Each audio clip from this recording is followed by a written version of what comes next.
কাজে কেউ যদি বলেন শেখ সাহেব নাস্তিক কমিউনিস্ট, আমি বলবো তুই মিথ্যা বলছো, সে একজন মুসলমান। আজকে বক্তৃতা করবো না, জাহেল এবং মূর্খদেরকে শোনাবো যে সে কি ছিলেন।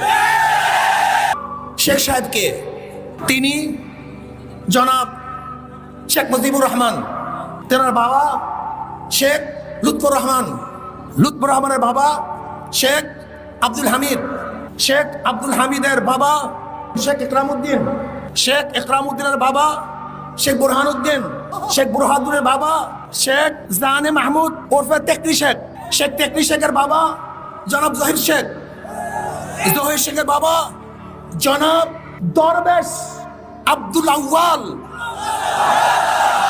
যিনি 1463 ইসরাই সালে এই বাংলাদেশে এসেছিলেন ইরাক থেকে ধর্ম প্রচার করার জন্য। সোনারগাঁয়ে তিনি ধর্ম প্রচার করার জন্য এসেছিলেন। তেনার পূর্বপুরুষ সোনারগাঁয় শেখ আব্দুল আউয়াল, যিনি ইরাক থেকে এসেছিলেন, তিনি বাইজিদ বুস্তামি রহমতুল্লাহ আলাইহির একজন শাগরেদ ছিলেন।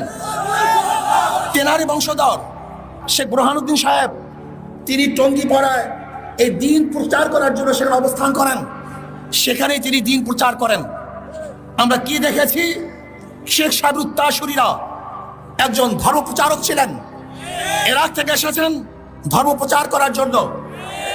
শেখ সাহেবের বাবা একজন দাড়িওয়ালা টুপিওয়ালা, তার দাদা একজন দিনদার, তার পূর্বপুরুষ সবাই মুসলমান। কাজে কেউ যদি বলেন শেখ সাহেব নাস্তিক কমিউনিস্ট, আমি বলবো তুই মিথ্যা বলছো, সে একজন মুসলমান।